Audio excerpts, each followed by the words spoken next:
sekali, kalau 2 kali biasanya capek sekali, tetapi karena Tuhan inginkan seperti itu, dan pada waktu saya persiapan, saya pikir nanti di Efrata nggak usah terlalu panjang-panjang, tetapi nggak tahu nanti seberapa panjangnya saya nggak ngerti, mungkin bisa 2 jam malahan. Karena kalau dilihat dari persiapan yang saya siapkan ini kok cukup panjang. Hari ini kita akan belajar konsep hamba dipandang dari sudut PL dan PB.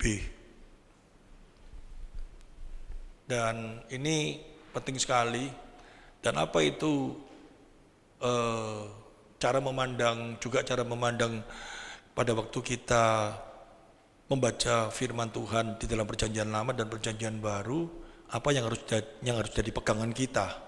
Ngerti maksudnya ya? Apa yang harus jadi pegangan di dalam pengertian setiap anak-anak Tuhan pada waktu membaca Perjanjian Lama dan Perjanjian Baru. Kalau nggak ada satu pegangan, nanti jadi kacau sekali.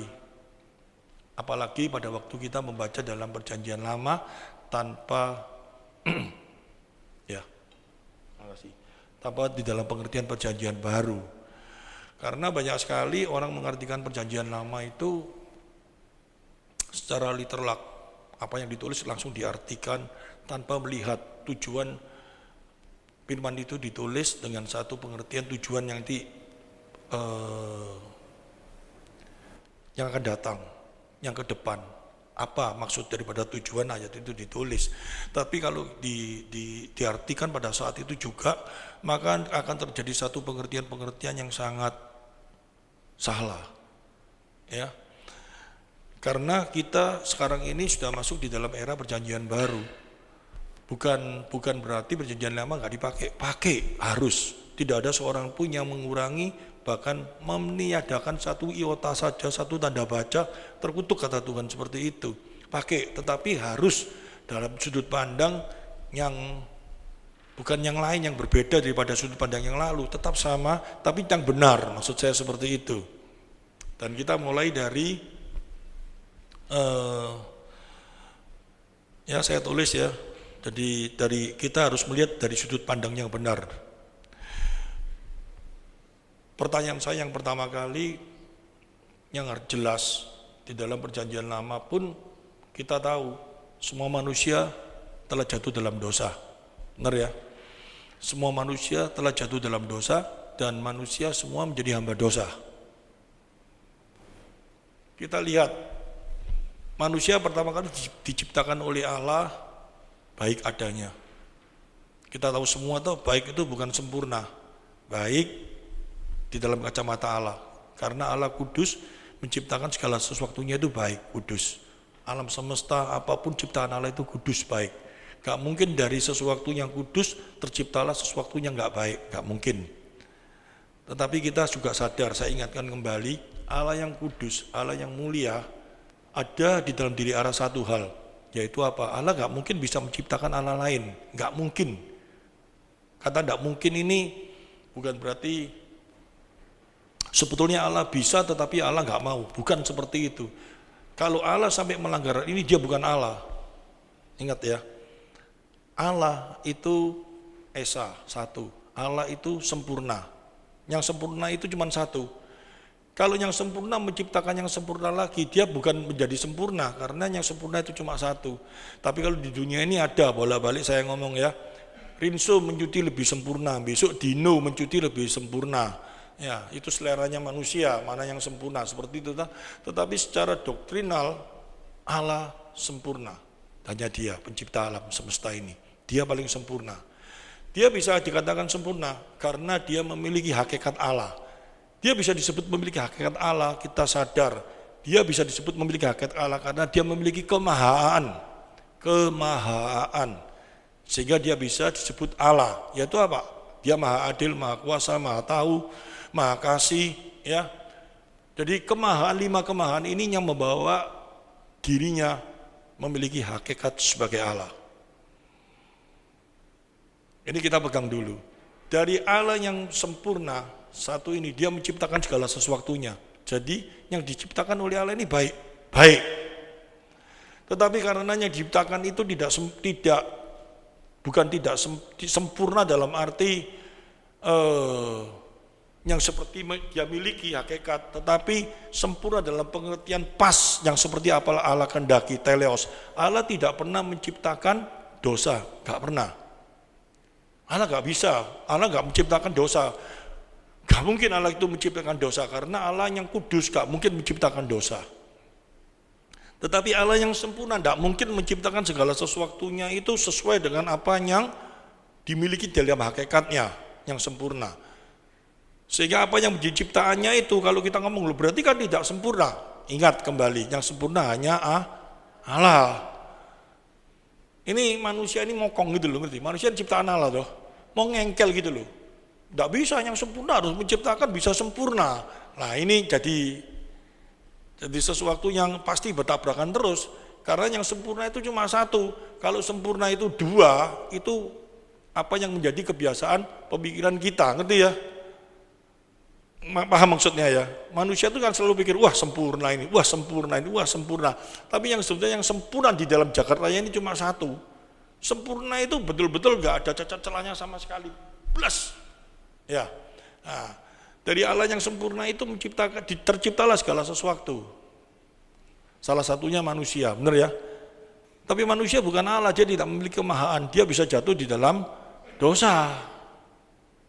Nah, terjadinya manusia jatuh dalam dosa itu berakibat fatal bagi ciptanya yang satu ini, semua ciptanya. Tapi Allah itu penuh kasih toh. Allah penuh kasih, Allah maha tahu. Artinya ciptanya ini akan jatuh dalam dosa, Allah tahu enggak? Tahu. Kalau dia maha tahu terus dia enggak tahu, dia deg-degan. Waduh, ini Adam dan Hawa ini digamblingkan. Bisa jatuh dalam dosa apa enggak? Terus Allah pada waktu itu gambling bener ya. Dedek itu ya, enggak lucu toh. Dia tahu buktinya apa? Ada ayatnya. Ayat ini luar biasa loh kalau kita baca ya. Kristus ya toh dijadikan di apa namanya? Efesus pasal berapa itu lupa aku. Sebagai penebus, dijanjikan sebagai penebus sebelum segala sesuatu tercipta, ada. Sebelum bumi ada, Kristus sudah ditentukan sebagai apa? Keluarkan sandi. Kamu jangan jangan cuma aku ngomong, kamu harus mikir. Nek jiplak tok lah padha wae. Harus belajar. Apa? Efesus pasal berapa? Sebelum dunia dijadikan, dia sudah ditentukan sebagai penebus. Berapa itu? Di warna, jok lirik guyang-guyu tok. Berapa? Harus belajar. Berapa?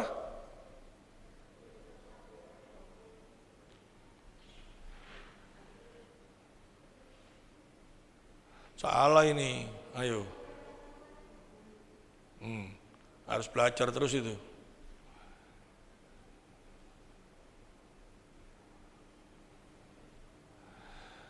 Ya ini juga bisa 1 Petrus, tapi di Efesus juga ada. Ya dipilih sebelum dunia dijadikan, dipilih sebagai penebus, ya tidak apa-apa sama kok ini. Ya dipilih sebagai penebus, jadi luar biasa toh. Allah sudah menyediakan ya dirinya untuk sebagai penebus siapa? Manusia. Ciptaannya satu ini. Dan dinyatakan, tetapi karena kamu menyatakan dirinya pada akhir zaman, dia datang di dunia. Dan ini janji Allah, di mana pada waktu manusia jatuh dalam dosa, Allah ngomong toh, tetap toh, bahwa melalui seorang wanita ini nanti akan lahir seorang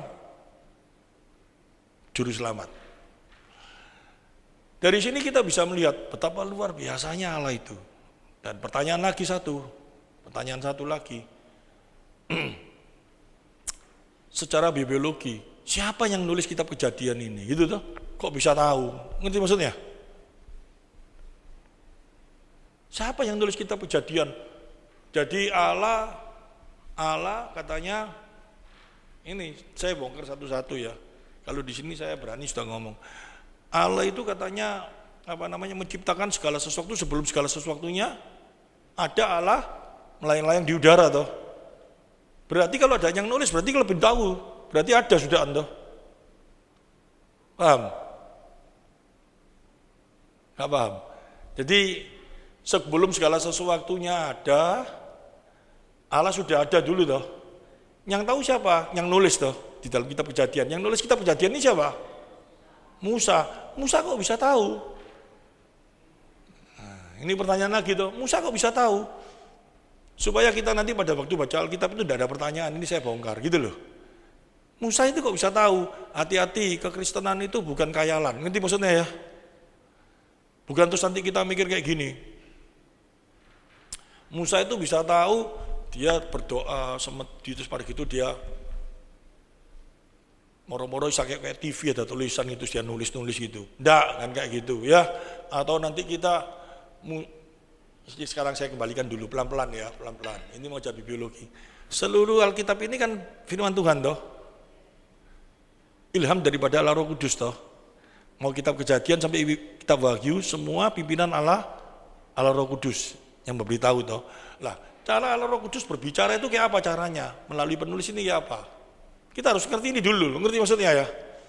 Kalau kita enggak ngerti ini kan bisa pikiran macam-macam toh. Mungkin Musa pada waktu tulis itu kemasukan Roh Kudus. Roh Kudus yang nulis, tangannya digerakkan gini kayak jalangkung gitu, tahu? Jalengkung ya. Ya, katanya dipegang terus dia bisa nulis gini padahal yang gerakan yang goleng gini. Ya, apa Musa kayak gitu, otaknya dikuasai Roh Kudus sudah gini. Sehingga banyak orang yang kayak gitu pikirannya. Caranya kayak apa kayak gini? Kita tarik dulu yang paling relevan. Kalau kita pikirkan yang dulu kan kita bingung toh. Yang paling bawah. Tulisan Rasul Paulus itu kan yang nulis kan nyata toh Rasul Paulus toh. Bener ya? Nah, pada waktu Rasul Paulus menulis itu ya kayak gitu terus dia nulis itu tulis suratnya gitu atau ada sesuatu masalah. Bener toh? Sehingga Rasul Paulus menulis kepada jemaat yang ada bermasalah itu. Misalkan dia nulis kepada jemaat Korintus sehingga dia menulis surat kepada jemaat Korintus, betul ya? Dia menulis kepada muridnya Titus. Dia menulis karena ada sebuah masalah, dia menulis kepada muridnya Timotius maksud saya gitu ya toh. Jadi dia menulis kepada muridnya Timotius kan seperti itu. Jadi ada sebuah problem, ada sebuah masalah. Ngerti ya? Kita Wahyu ya kayak gitu, ada persoalan masalah. Pada waktu itu sudah saya jelaskan ya.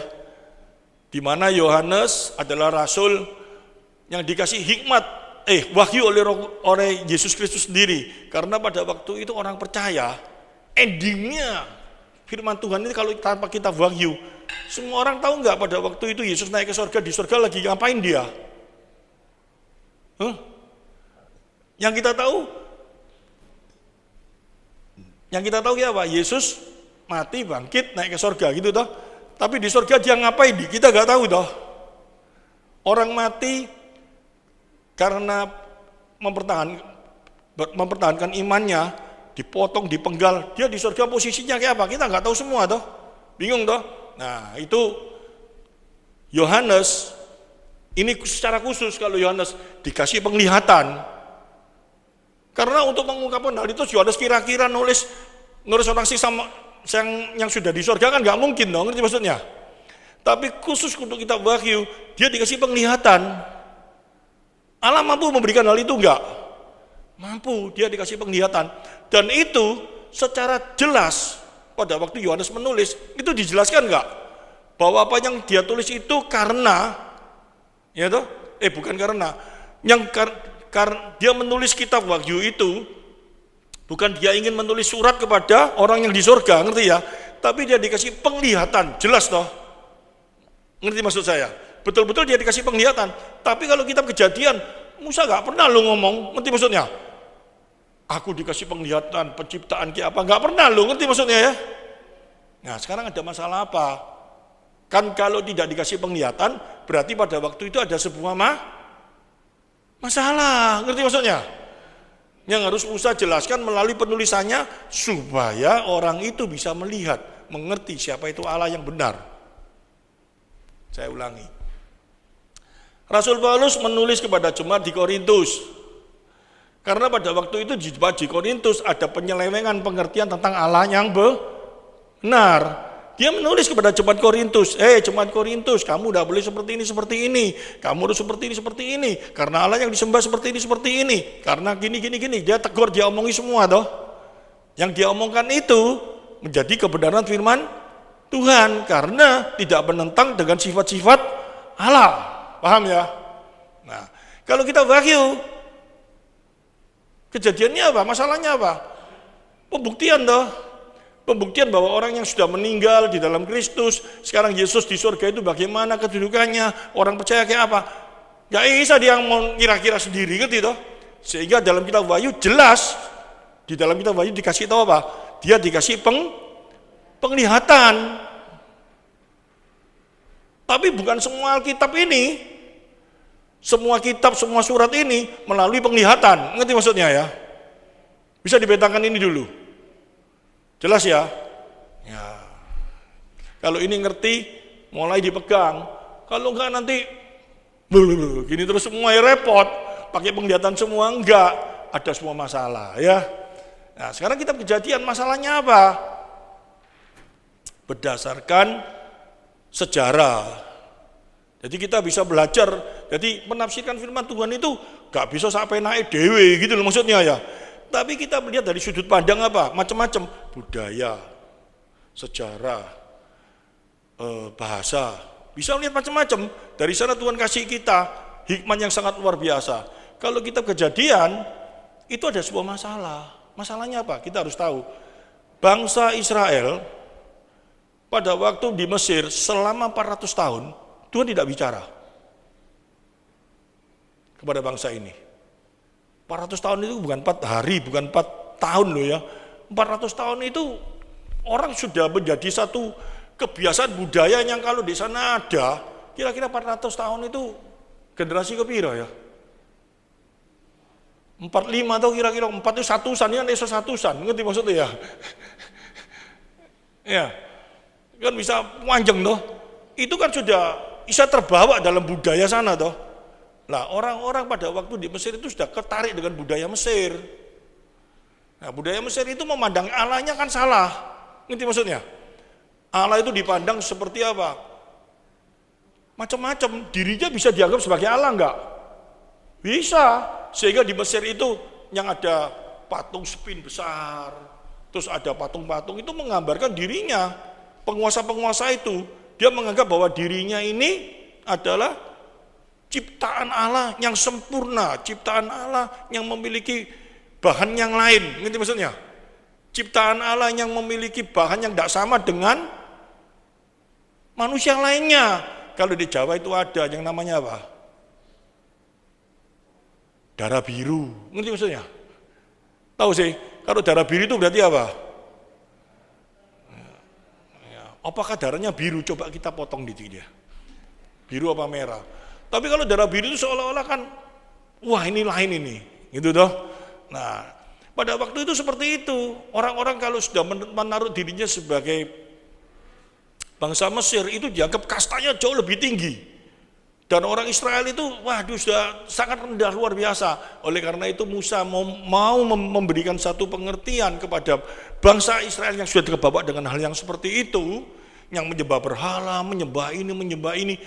Musa diberi hikmat oleh Allah untuk dia bisa menulis satu hal, yaitu apa? Manusia diciptakan sama dari apa? Debu dan tanah. Apakah manusia benar-benar diciptakan dari debu dan tanah? Saya amini. Amin. Tapi pada waktu itu kalau Musa ngomong manusia diciptakan dari emas dan perak, saya amini kalau Musa yang nulis. Ngerti maksudnya?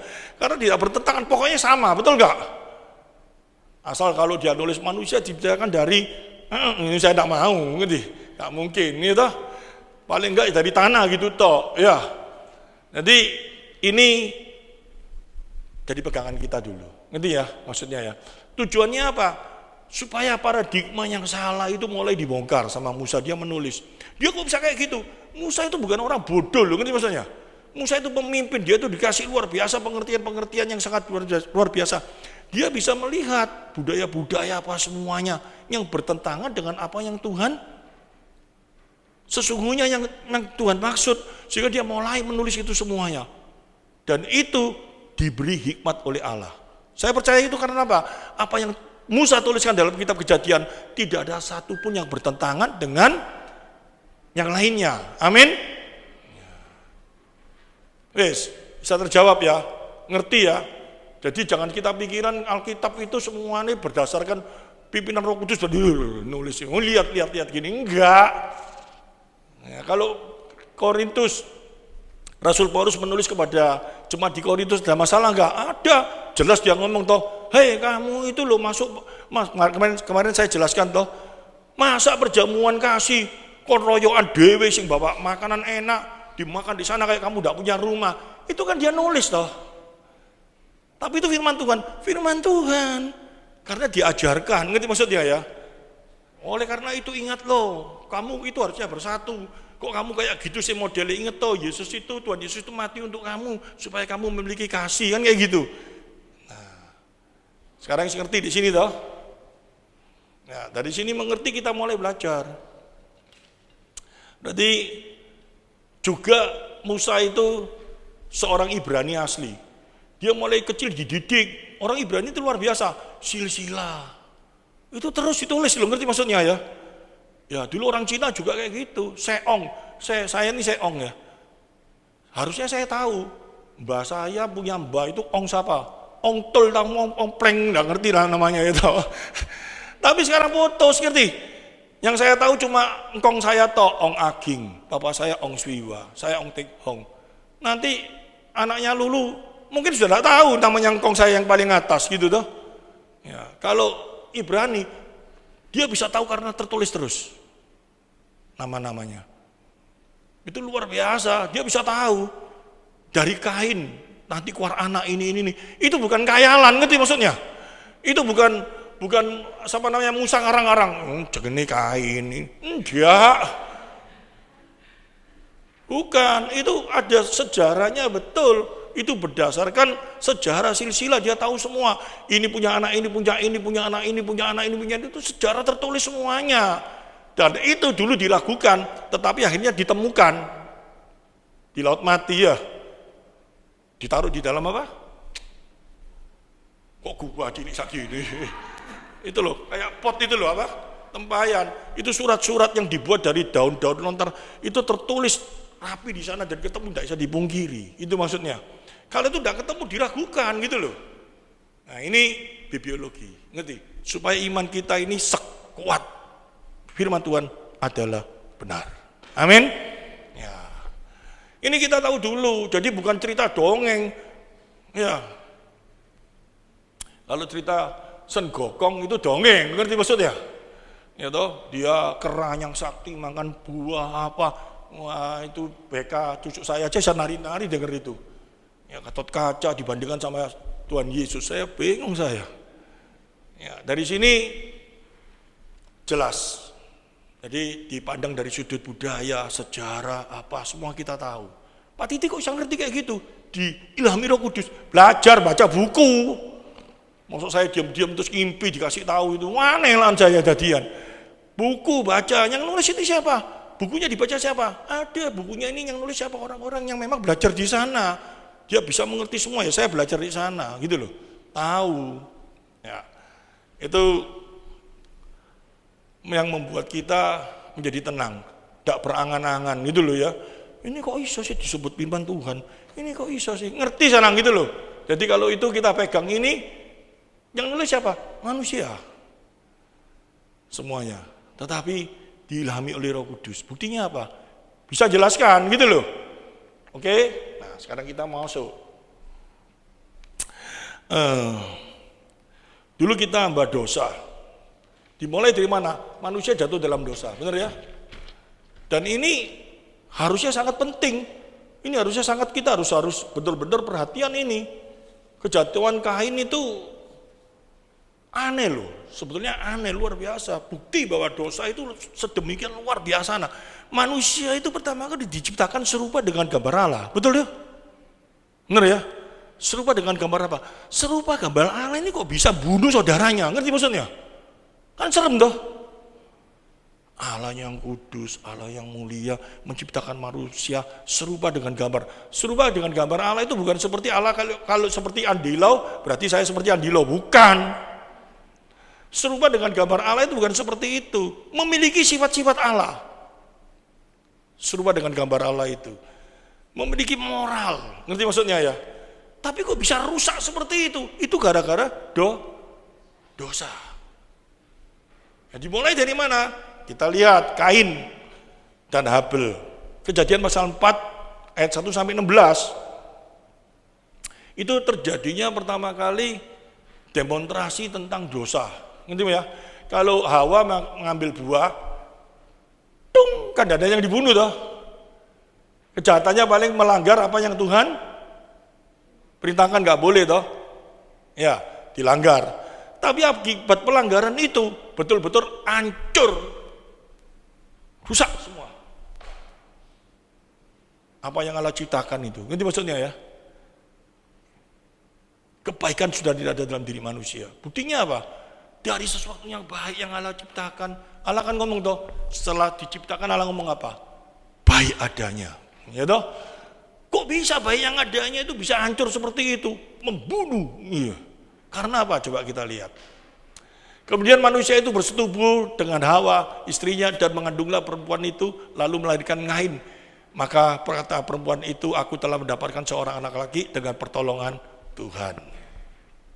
Tapi yang terjadi apa? Coba kita lihat di dalam ayat yang ke-8.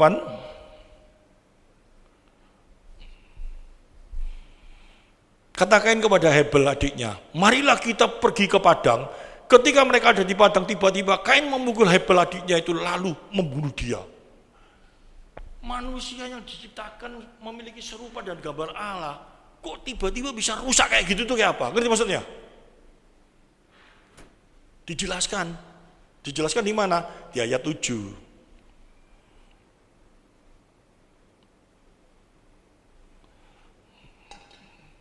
Apakah mukamu tidak akan berseri jika engkau berbuat baik? Tetapi jika engkau tidak berbuat baik, dosa sudah apa? Mengintip itu duduk dosa ini. Mengintip itu mengintai. Dikatakan di dalam kalau perjanjian baru, kuasa dosa itu digambarkan seperti singa yang siap menerkam kita, yang selalu mengintai kita, yang selalu ingin menerkam kita. Ngerti maksudnya? Tapi manusia sadar enggak? Enggak sadar. Endi macane, endi setane, endi. Kan kayak gitu terus toh. Padahal ini satu hal yang sangat luar biasa loh. Manusia ini benar-benar diintai. Buktinya apa? Tetapi jika engkau tidak berbuat baik, dosa sudah mengintip di depan pintu. Ia sangat menggoda engkau, tetapi engkau harus berkuasa atasnya. Kita berkuasa atas dosa enggak? Kita sudah berkuasa atas dosa enggak? Bel. Kamu dari pagi sampai ke sini berapa kali berbuat dosa? Berapa kali kamu berbuat dosa? Berapa kali kita berbuat dosa? Berkuasa atas dosa? Loh kok diam aja, saya dipendeli. Bedanya apa kita dengan Kain? Bedanya cuma kita gak membunuh, tetapi kita nyileti pelan-pelan. Membunuh dengan pelan-pelan. Lebih sadis gak? Nah ini kita tidak sadar akan hal itu, ya toh? Saya tulis gini, sebuah kekuatan kejahatan di tengah bekerja di dalam dunia ini yang berdosa itu secara aktif terus mengancam akan manusia. Jika Kain tidak berkuasa atas dosa, maka dosa akan berkuasa atasnya. Kalau kita nggak benar-benar hati-hati, dosa itu akan berkuasa atas diri kita lagi nggak? Jangan kita ngomong, Kristus sudah mati bagiku, dosa tidak berkuasa atas diriku. Embel. Kita benar-benar telah berkuasa atas dosa? Nah, ini harus jadi pertanyaan. Caranya kayak apa? Pernyataan bahwa Kristus mati di kayu salib, dosa dikalahkan. Amin. Memang. Buktinya apa Yesus? Buktinya apa Yesus bahwa dosa dikalahkan? Bangkit dari kubur, benar toh? Menunjukkan dosa dikalahkan. Buktinya apa kamu telah menerima kematian Kristus dalam hidupmu? Buktinya apa? Dosa harus kamu kalahkan, kan gitu toh. Tapi sekarang dosa dikalahkan enggak? Ta ngamuk itu enak, bener toh? Khawatir itu enak, ya. Apalagi enak? Hitung-hitungan itu enak, bener enggak? Tuhan padahal ngajar enggak sama kita? Kamu ojo hitung-hitungan, bener toh? Kalau kamu memberi tangan kiri, memberi tangan kanan, ojo tahu. Terus apa lagi? Jangan pahit hati. Diajari semua enggak? Diomongi semua enggak? Tapi yang kita lakukan apa dalam kehidupan ini? Kalau Tuhan ngomong, dosa telah dikalahkan, kamu sekarang menang atas dosa, sudah kamu enggak usah lapa-lapa, pokoknya enggak ada. Dia enggak ngomong kayak gitu loh. Tapi dia tetap ngajar toh. Ngerti? Tunjukkan bahwa kamu telah menerima kuasa atas apa? Dosa, kuasa atas dosa. Tunjukkan dalam hidupmu, demonstrasikan itu dalam hidupmu. Bisa apa enggak? Bisa apa enggak? Harusnya bisa toh. Melakukan perintahnya, firman-Nya toh. Oleh karena itu, Yakobus ngomong, kau ini duwe iman-iman. Tunjukno imanmu. Caranya kayak apa? Kalahno dosa itu dari perbuatanmu. Amin. Nek kamu ndak bisa nunjukno, ya berarti imanmu iman bohong. Ngerti maksudnya?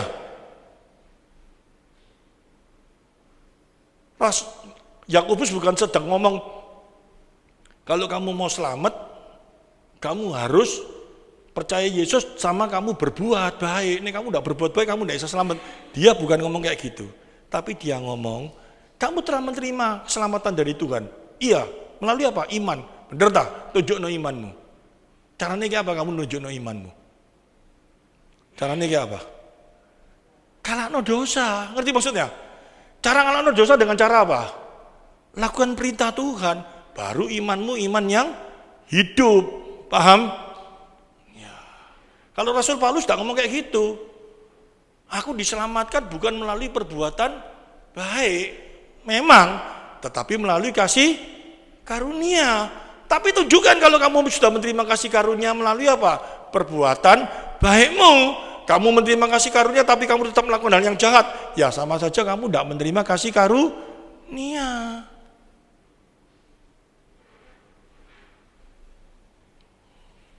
Tapi manusia ini sadar enggak akan hal ini? Coba kita lihat di dalam 1 Petrus pasal 5 ayat 8.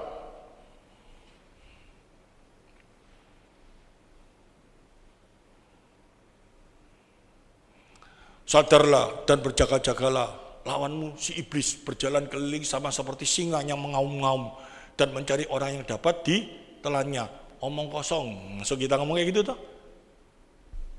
Pernah ketok singa mengaum-ngaum? Ayo siapa yang pernah ya? Ini saya serius. Yang pernah nyiwir kupingnya singa? Tak tanyai seperti ini, KB tidak berani ngomong. Saya pernah, tidak bohong saya. Pernah saya. Bukan mimpi, serius. Pada waktu ke Bali, ya, yang jual rambak titiles itu ngingu singa di kandang. Saya itu iseng gemes saya, karena singa itu mepet deh, neutralis itu loh, gini, kupingnya sini. Kapan meneson jibir kupingnya singa? Tak kebir, wah, saya jaga itu dimuarai saya. Ngawur kamu itu kalau marah tanganmu putus itu. Ya aku maksud tak cekali gini, cebir lali, marah singa itu. Tapi saya enggak pengalaman pernah jiwir singa. Serius saya pada waktu itu. Ini firman Tuhan ini ngomong, hati-hati. Kita ini selalu diintimidasi sama dosa. Dia selalu mencari kesempatan untuk kita, nih kalau bisa dijatuhkan. Tapi responnya kita kayak apa dalam hidup ini? Ini satu hal yang sangat bahaya enggak? Sangat bahaya loh. Orang tidak sadar akan hal ini. Ini yang harusnya diberitakan di dalam firman Tuhan. Kalau ayat ini cuma satu tok, kita mungkin masih ragu-ragu. Coba kita lihat lagi di dalam Yakobus pasal 4 ayat 7.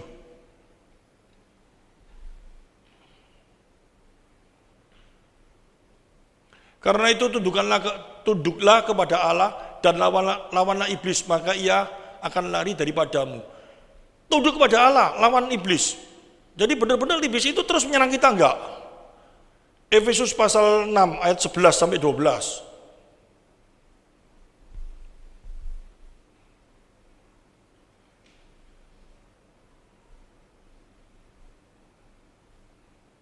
Kenakanlah seluruh perlengkapan senjata Allah supaya kamu dapat bertahan melawan tipu muslihat iblis. Yang saya herankan itu ya, gak ada film kayak gini ya.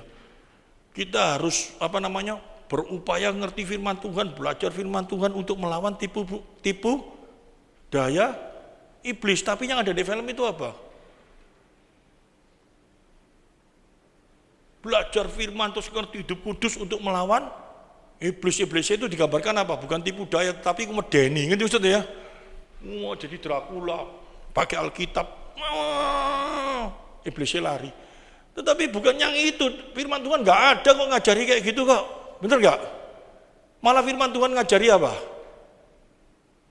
Kalau kamu menghadapi setan ini, tidak bisa kamu kalahkan hanya dengan doa, tapi harus dengan doa dan puasa. Berarti puasa sama doa lebih sakti mana?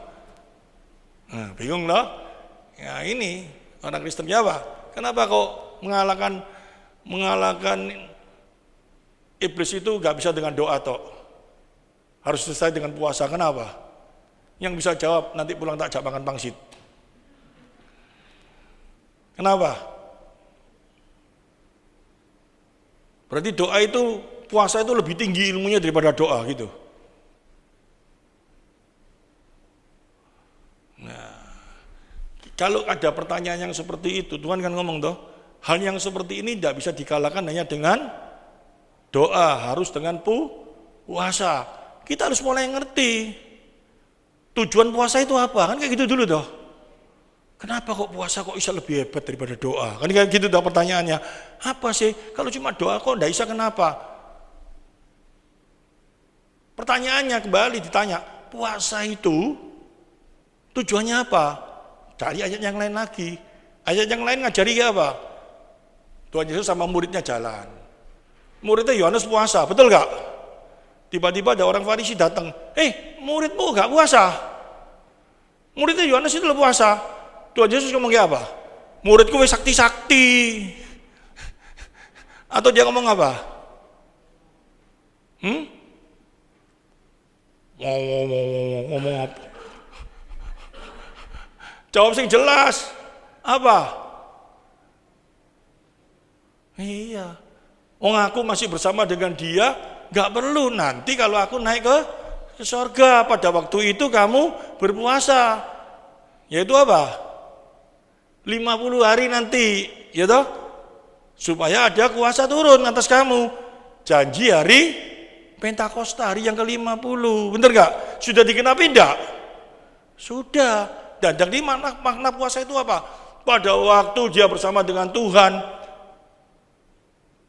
Puasa itu apa sih? Sekarang tak tanya lagi. Puasa itu, kalau pada waktu puasa apa yang dilakukan? Gak makan loh.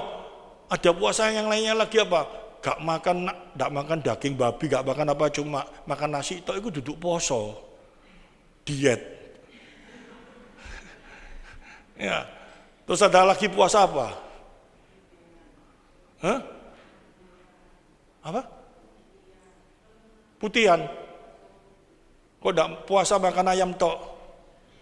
Puasa apa lagi? Esther itu puasa Esther itu kayak apa?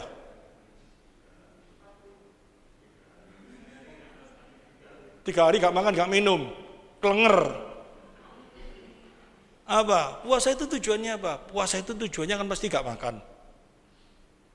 Pertanyaan saya, makan itu hal yang utama gak dalam hidup ini? Hal yang utama atau ada orang yang ngomong, oh enggak, yang utama Tuhan, gak usah makan Kun. Hal yang utama itu kan makan, bener ya? Karena apa dia harus berpuasa? Sekarang saya tanya, berdoa, pada waktu kita berdoa, pada saat kita berdoa kita ngomong sama Tuhan loh, bukan ngomong sama angin loh. Suatu saat, ada saat tertentu kita bicara berdoa sama Tuhan rasanya kayak kita ngomong sama angin. Bisa terjadi gitu apa enggak? Rasanya kayak, Tuhan, aku saat ini memohon kiranya kepada Engkau. Kok di mana ya? Kok denger apa enggak ya? Bisa terjadi seperti itu apa enggak? Bisa tuh. Apalagi permintaan kita sudah bertahun-tahun gak dijawab-jawab, terus kita ngomong sama Tuhan dengan ngomong itu terus akhirnya rasanya bosen enggak? Boring enggak? Tuhan, kamu itu denger apa enggak sih Tuhan? Nah itu yang kayak gitu tuh perlu puasa, ngerti maksudnya? Karena apa? Himpitan dunia, karena apa? Kekhawatiran. Hubungan kita sama Tuhan itu menjadi tidak bisa lancar. Karena apa? Kekhawatiran, karena apa semua? Sehingga kita harus berpuasa. Berpuasa itu kembali lagi, berpuasa itu apa? Hal yang utama dalam hidup ini makan. Kita hindarkan. Karena kita tujuannya satu, ingin supaya kita bisa berkomunikasi dengan Tuhan dengan baik. Dan pada waktu kita seperti itu terus kita diganggu dengan yang lain, kita sadar saat ini aku ingin berhubungan dengan kau kembali, ini yang ganggu aku ini. Hal yang utama makan aja tak pinggirkan kok. Sekarang kok khawatir apa semua? Gak mau aku mau fokus sama Tuhan. Mulai hati kita dilatih seperti itu. 1 hari masih gak bisa, 2 hari masih gak bisa, 3 hari masih gak bisa. Saya yakin dan percaya kalau kau bertulus gak sampai 40 hari lah. Ngerti maksudnya ya? Tuhan pasti kasih jalan supaya kau menjadi cair kembali dengan Dia. Amin. Sehingga kalau kita hubungannya sudah baik sama Tuhan, ngapain puasa lagi gitu loh. Apalagi puasa bisa ngurangi dosa. Ya apa carai? Paham ya? Bukan seperti itu tujuannya. Nah Tuhan itu ngomong, kalau menghadapi setan ini kamu gak bisa dengan doa toh. Nek cuma doamu cuma diawang-awang. Sehingga kamu harus difokuskan menghadapi kuasa setan itu loh. Setan itu bukan orang kesurupan. Kepalamu sendiri yang ada setan ini loh. Cara ngalahnya kayak apa? Fokus kepada Tuhan. Maka ada satu kuasa betul. Amin. Dan caranya kayak apa fokus dengan Tuhan itu? Apa yang harus dilakukan dalam kehidupan kita? Kembali saya ngomong, dalam hidup ini supaya kita sehat kita perlu makan enggak? Makan toh. Tubuh ini perlu dikasih makanan enggak? Perlu toh. Nah sekarang rohani kita perlu dikasih makan enggak? Perlu toh. Kalau tubuh kita kasih makan 1 hari berapa kali? 3 kali. 3 kali itu karena apa? Supaya sehat. Sekarang pertanyaan saya, rohani kita ini dikasih makan dalam 1 hari itu berapa kali? Enggak, aku cuma minggu tok ke gereja. Sehat apa enggak? Minggu tok cek lumayan di gereja sampai ngelamun lain nih. Mana bisa sehat? Ngerti maksudnya? Terus caranya kayak apa supaya rohani kita sehat? Apa yang harus kita lakukan? Apa yang harus kita lakukan dalam kehidupan kita supaya rohani kita sehat? Ini serius loh saya ngomong. Karena dalam kehidupan kita ini sebetulnya yang mengintimidasi kita yang terutama itu apa? Dosa toh. Kuasa setan toh nyerang kita terus. Supaya kita bisa terhindar sama dia itu apa yang harus kita lakukan dalam kehidupan kita? Kekuatan kita hanya apa? Di dalam kitab Roma pasal 8 Roma pasal 1 ayat yang ke-16 dikatakan Injil adalah kekuatan Allah. Jelas sekali itu, Injil adalah kekuatan Allah. Cuma kita sendiri tidak ngerti. Kekuatan Allah untuk apa? Sebab aku mempunyai keyakinan yang kokoh dalam Injil. Karena Injil adalah kekuatan Allah yang menyelamatkan setiap orang yang percaya. Pertama-tama orang Yahudi, tetapi juga orang-orang Yunani. Amin. Injil itu kekuatan Allah. Nah sekarang gereja ini yang diberitakan ini betul-betul Injil apa enggak? Injil yang hidup apa enggak? Saya kembalikan ke dalam perjanjian lama. Kalau yang diberitakan dalam perjanjian lama, misalkan berbicara tentang keimaman. Imam dalam perjanjian lama itu kan dipilih dari suku Lewi, betul ya? Tujuannya imam yang dipilih melalui suku Lewi itu tujuannya untuk siapa? Imam itu tugasnya apa sih? Sebagai perantara tuh. Sekarang perantara kita yang nyata, yang sudah betul-betul menjadi perantara kita yang sekali untuk selama-lamanya sudah hadir di dunia enggak? Untuk kita. Yesus toh di dalam Ibrani dia menjadi perantara kita yang agung sekali untuk selama-lamanya. Melalui dia, kita sekarang dengan Allah sudah bisa nyambung. Kita bisa manggil dia Allah sebagai Bapa. Tetapi kalau di dalam perjanjian lama, hal yang seperti ini dipegangi terus, akhirnya menjadi siapa? Farisi modern. Kita lupa, mau kamu itu pendeta, mau kamu itu pendekar, mau kamu itu hamba Tuhan yang cuma jemaat semua ini kita ini adalah hamba Allah. Tugas kita ini adalah apa? Sebagai imam yang memberitakan firman Tuhan, yang menyebarkan firman Tuhan sebagai orang yang nggak percaya. Maka kita disebut imam rajani. Kita harus mengerti itu dengan baik, tetapi sekarang masih ada gereja-gereja yang menaruh dirinya sebagai imamnya, yang nomor satu. Nah ini satu kesalahan. Sekarang saya tarik kembali ke sini. Kembali lagi, untuk menghadapi yang namanya dosa, yang mengintimidasi kita, ini yang penting ya, bagi setiap pribadi anak Tuhan, cara kita makan rohani itu kayak apa caranya dalam kehidupan kita sehari-hari? Supaya kita sehat rohani kita toh. Bagaimana caranya? Berdoa, amin. Ya, saya dengar ada yang mau berdoa, setiap hari berdoa. Berdoanya betul apa enggak? Cara berdoa yang betul kayak apa? Ini yang harusnya diajarkan toh di gereja. Karena banyak sekali orang yang berdoa salah. Buktinya apa? Firman Tuhan juga ngajar enggak? Kamu banyak berdoa tapi kamu enggak tahu apa yang kamu minta. Benar ya? Macam-macam berdoa itu apa? Harus diajarkan dengan betul. Yang didoain cuma apa?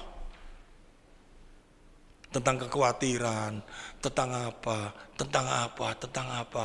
Tetapi tidak pernah berdoa tentang sesuatu yang untuk bisa meningkatkan iman kita. Selain berdoa apa? Ini yang paling gawat apa? Yang bisa meningkatkan iman kita adalah memuji, betul ya? Memuji Tuhan, betul ya? Nah, memuji Tuhan ini sekarang lagi ngetren di gereja-gereja mana-mana. Masih ingat bait ya? Bait apa? Tulisannya kalau kan bukan firman toh, kalau bait toh. Zaman dulu, kalau lagu-lagu zaman dulu itu baitnya kayak apa? Jalan hidup orang benar, kan kayak gitu-gitu toh. Terus apa lagi? Apa lagi biasanya? Apa? Banyak tuh lagu-lagu yang dulu-dulu, bukan King Kong badannya besar, bukan. Tetapi apa? Banyak tuh lagu-lagu yang dulu-dulu yang kalau kita nyanyikan itu langsung kita bisa rasanya ya bisa mengingat Tuhan kayak apa gitu. Tapi kalau sekarang jalanmu tak terselami oleh setiap hati kami. Tadi toh, namun satu hal ku percaya. Apa? Rencananya kayak apa itu? Ayo, rencananya apa? Dihubungkan dengan masalahnya kita. Aku hari ini memang terpuruk, tapi aku percaya rencanamu indah Tuhan. Nanti kamu akan balikkan aku akan dapat pacar lebih ganteng. Gak ono. Ayat itu tidak sedang ngomong kayak gitu. Hari ini aku rugi Tuhan, tapi rencanamu indah, nanti kau pasti nguntung no aku. Gak ono. Ayat itu ayat firman Tuhan itu, Yesus mati bukan yang untuk gitu-gitu. Tapi yang lagu gitu-gitu itu bisa dipahami dengan pengertian seperti itu enggak? Wah, apalagi yang nyanyi itu artis. Wah, penyertaanmu sempurna. Yang di sana, yes, yes, Tuhan. Yes, apa? Dibangkitkan dengan emosi-emosi kayak gitu, bisa terjadi enggak? Bisa. Menjadi sakau, ngerti maksudnya? Satu kesukaan yang rasanya kalau enggak dilakukan enggak enak, ngerti? Jadi ke gereja itu cuma satu apa? Sakau, ngerti maksudnya? Kalau enggak ke gereja rasanya apa? Enggak ada kekuatan. Jadi kecanduan, ngerti maksudnya? Jadi kalau ke gereja datang, wah lega aku keluar dari gereja, paling cuma bertahan 2-3 jam, lemes lagi, kepingin bikin gereja lagi. Lama-lama tidur di gereja orang kayak gitu itu.